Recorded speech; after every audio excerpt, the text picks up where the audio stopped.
Off the highway, everybody. We're back, and Dr. Curt Thompson is joining me. He is the author of The Soul of Shame.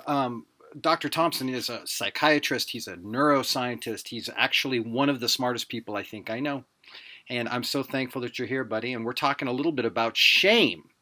And my question for you is, is shame just like, it's a little bit like cooties? It's just sort of a figment of our imagination. If we could just sort of like unimagine it, it would be gone forever. Or is it a substance? Is it more analogous to like a virus of the soul or something that can you is it just in our minds? What is shame in that sense? Well, it's a great question, Tony, because I think part of the challenge with it is that we often talk about it as if it's this abstract thing. Hmm. I'm ashamed, or we talk about shame as a subject.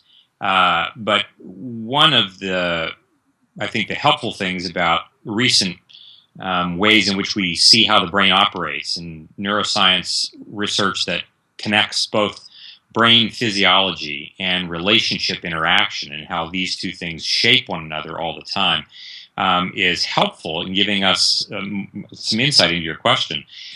Because in this sense, we would say that shame isn't just this abstract thing that we talk about. It does, in fact, show up in the way our brains, therefore our minds, tend to operate. And one of the most significant features of it from a brain standpoint is the degree to which when we experience this thing that we call shame, we would say that we are experiencing a fairly disintegrating state of functions of the mind. And by disintegrating, we mean that the mind works well when it is integrated, when different parts of it, my sensations, my images, my feelings, my thoughts, the different ways in which my mind function, they are functioning in an integrated fashion when they are functioning together in concert, holistically. Shame does everything to disintegrate those functions. Imagine for a moment if a person feels and remembers being in an embarrassed situation. How easy is it to think? How easy is it to be creative? How easy is it to literally physically move?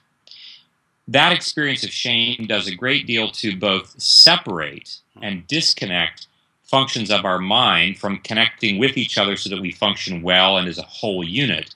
But the other thing that it does simultaneously is that it disconnects us from other people.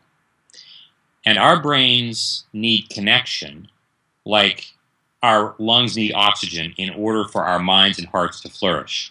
And therefore, shame really works primarily as a neurophysiological way of disconnecting our mind from within itself, as well as disconnecting us in our sense of relational connectivity as well.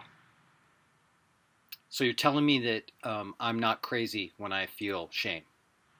You are absolutely not crazy. You are as common as about 7.5 other billion people on the earth. All right. I'm so glad I'm not crazy. Everybody, that's Dr. Curt Thompson. The book is The Soul of Shame. Please check it out. This is Off the Highway.